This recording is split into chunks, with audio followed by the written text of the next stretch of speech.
Je tente encore des trucs avec mon micro. Je vous retrouve aujourd'hui parce que j'avais envie de vous parler un peu de ce que j'ai aimé en fin printemps, début été.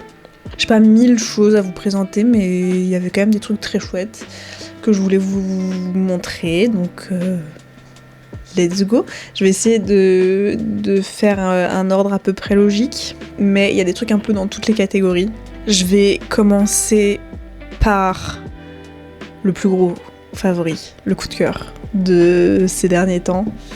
Il s'agit d'un jeu de société, il s'agit de Everdell Duo. Pardon, c'est l'été, le chat perd ses poils, il y en a partout, c'est une horreur. Je vais vous parler de Everdell Duo, qui est un jeu de société de la série Everdell, je crois qu'il y a plein d'extensions différentes. Du coup, ils ont une version spéciale pour 2 joueurs. On a commencé par celle-ci, on connaissait pas. Enfin, moi j'avais vu des boîtes que je trouvais absolument magnifiques au niveau du design, mais on n'avait jamais joué. Et on a trouvé cette édition-là, et c'est adorable comme jeu. Le but du jeu, c'est... Enfin, il y a plusieurs modes de jeu. Il y a soit des campagnes, mais on n'a pas encore fait parce que du coup, je pense qu'il faut se lancer sur une grande période de jeu, ou alors des plus petites parties qui durent plus ou moins 30 minutes. Et c'est assez chouette. Du coup, il y a un plateau sur lequel on avance des pions en fonction du jour et de la nuit. Et il y a 4 saisons à faire dans le cycle de jeu. Et pendant ces 4 saisons, on construit un peu chacun son village, en essayant de récolter des ressources, de gagner des points, et remplir des quêtes un petit peu secondaires. Déjà, franchement, je vous montrerai, je ferai un gros plan sur les cartes, mais les illustrations sont vraiment trop jolies. Les parties, ça passe assez vite, c'est presque frustrant. Moi, j'ai presque envie de faire 2 cycles de 4 saisons, tellement j'aime bien ce jeu. Il y a à la fois de la stratégie, à la fois un peu de chance aussi, parce qu'il y a aussi toujours des jeux enfin, il y a toujours une pioche où on doit tirer des cartes, etc. J'avoue que n'étant pas méga compétitrice, je crois que je n'ai pas gagné une seule partie, mais c'est pas grave, j'adore quand même construire mon petit village avec les habitants, leurs pouvoirs spécifiques, etc. Si vous aimez par exemple Carcassonne, c'est un peu dans ce style-là, et aussi Citadel, je crois. J'y ai joué qu'une fois, mais on a des cartes avec des pouvoirs qui nous rappellent certaines ressources, etc. Le tout mélangé un peu avec ambiance Sylvanian Families. Les images parlent d'elles-mêmes, je pense. Je ferai des petites vidéos pour vous montrer. Gros coup de cœur pour ce jeu. On a acheté l'édition normale, du coup on n'a pas encore testé, mais on va tester bientôt. Et je pense que quand on aura un peu plus de temps à l'automne, on se fera la partie campagne de celui-ci. Je n'oublie pas que j'ai promis une vidéo sur mes jeux de société préférés. Je voulais en faire une sélection justement spéciale pour les jeux à 2. Donc je parlerai rapidement de celui-ci, mais j'en ai d'autres à vous montrer, on en a pas mal. C'est vrai qu'il y a pas mal de jeux qui peuvent être joués à plus que 2 avec une variante pour 2, mais c'est moins bien que quand le jeu est vraiment fait pour 2 joueurs. On fait un peu la distinction maintenant. Voilà pour la catégorie jeux de société. Pour rester un peu dans la même vibe, je vais parler de 2 livres différents. Le premier, c'est un peu spécial. Il s'agit d'un livre pour apprendre à dessiner un petit peu, de Nini Wanted. C'est une illustratrice que j'aime beaucoup. J'ai un de ses mangas aussi.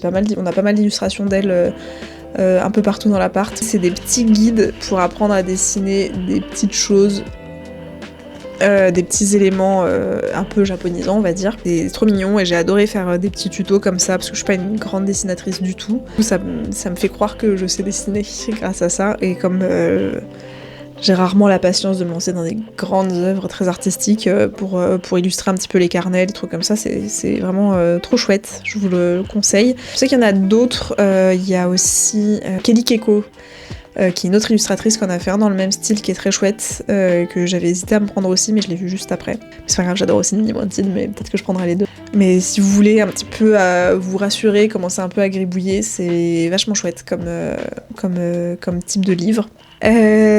Toujours dans la catégorie livre, il est pas récent, mais je l'ai ressorti il y a pas longtemps et je voulais vous en parler quand même. Il s'agit d'une BD ou un roman graphique, je sais jamais trop faire la différence entre les deux. Ça s'appelle Le secret des bonbons pamplemousse.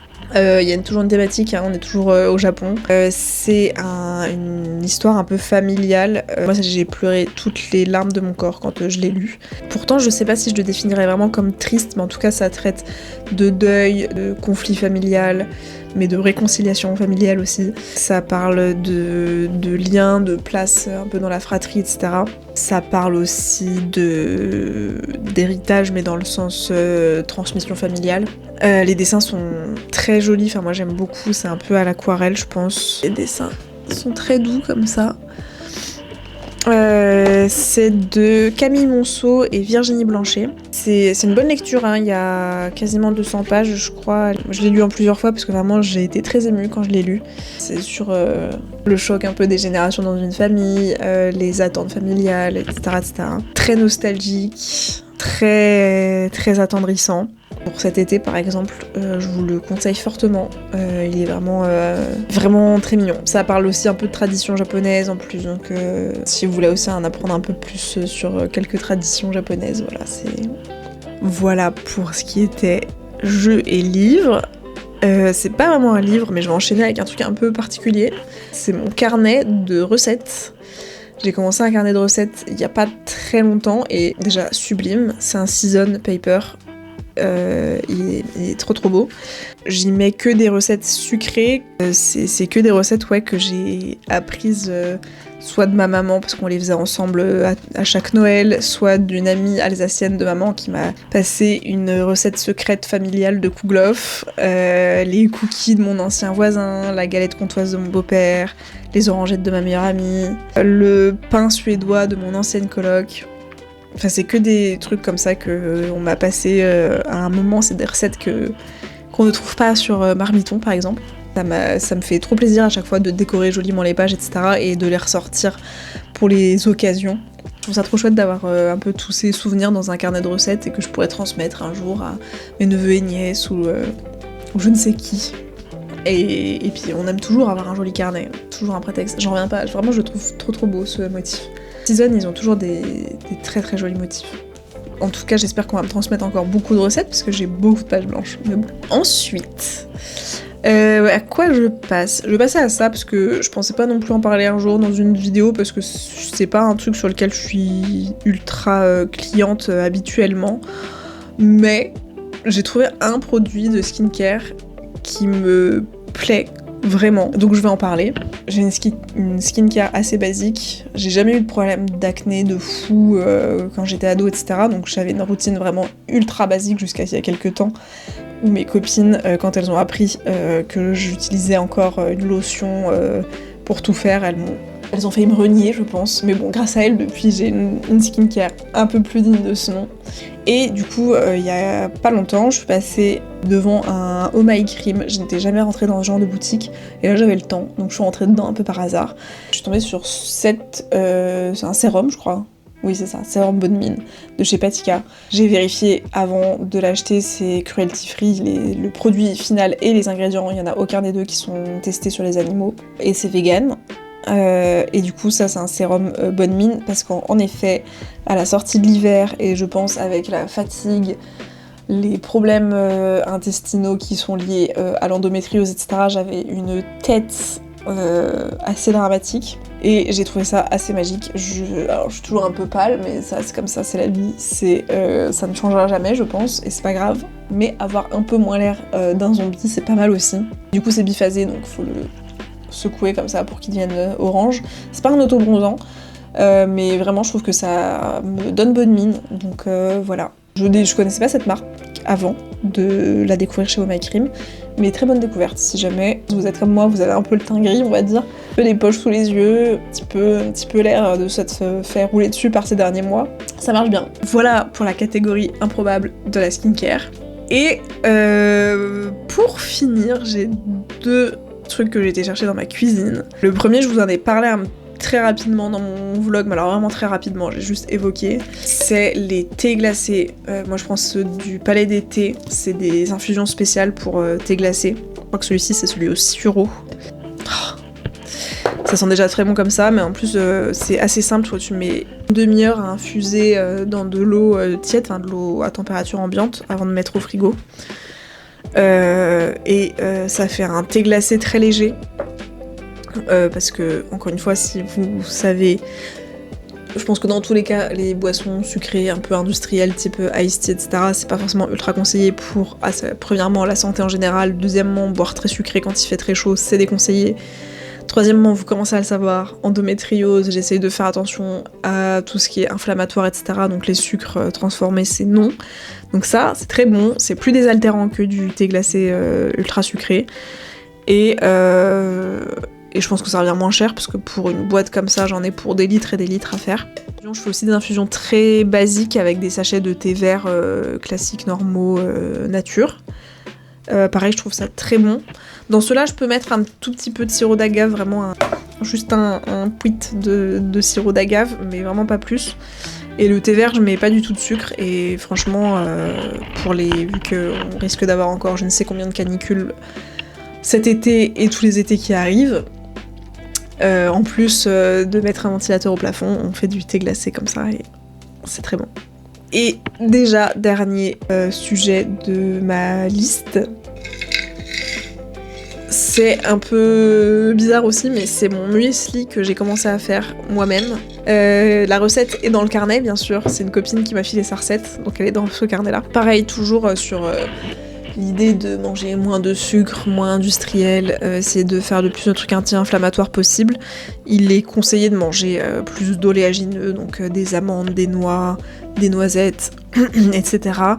Du coup, j'ai essayé de faire les petits déjeuners salés, mais vraiment c'est pas pour moi. Puis au bout d'une semaine à manger des œufs le matin, j'en avais un peu marre. Donc j'ai cette recette de muesli d'une copine qui a la même situation de santé que moi. C'est assez simple en plus vraiment à faire, c'est tout mélanger dans un bol, c'est flocons d'avoine, amandes, noisettes, moi je mets quoi, cacahuètes, on mélange avec une compote, moi je prends pomme banane, un peu d'huile de coco, tu mets au four, tu laisses refroidir, moi je rajoute les pépites de chocolat parce que quand même on n'est pas venu là pour souffrir. Je prends ça le matin avec un skyr vegan je crois que c'est du lait d'amande, parce que c'est aussi le moins inflammatoire, même si c'est pas gustativement le meilleur, mais voilà. Donc skyr vegan amande avec ça, et franchement je vois la différence. Déjà j'ai pas faim le matin, j'ai faim à midi quoi, mais voilà. J'ai le ventre quand même moins gonflé, même si c'est pas encore dingue, mais je ne perds pas espoir. Un jour, j'aurai le ventre qui ne gonflera peut-être plus. Et ouais, voilà, et j'en fais un bocal pour... ça me dure une semaine. Voilà. Ah si, je sais ce que je voulais vous parler. Je me disais, c'est bizarre, je parle pas de papeterie dans cette sélection. J'ai fait une commande chez Livia Studio, une illustratrice dont j'adore le travail. Je vous mettrai peut-être les stickers en intégration, ou alors je les filmerai après coup. Mais mon dieu, c'est absolument adorable. J'aime beaucoup ce qu'elle fait. J'aime tellement le stickers qu'en fait, j'aime tellement ce stickers là que je l'ai accroché sur mon mur en face de mon bureau, comme ça je peux le voir tout le temps. Non, franchement, adorable. Si vous cherchez des jolis stickers un peu dans ce style là, allez faire un tour sur sa boutique, c'est vraiment très chouette ce qu'elle fait. Parce que qu'est-ce que serait une vidéo favorite si on ne parle pas un minimum de papeterie. Ça et mon joli carnet, évidemment. Voilà, pour une fois, peut-être que je ferai une vidéo qui ne dure pas une demi-heure et c'est pas plus mal. Donc, et ben à bientôt, merci d'avoir regardé, j'espère que ça vous a plu, que ça vous a donné des idées. Et puis, à bientôt!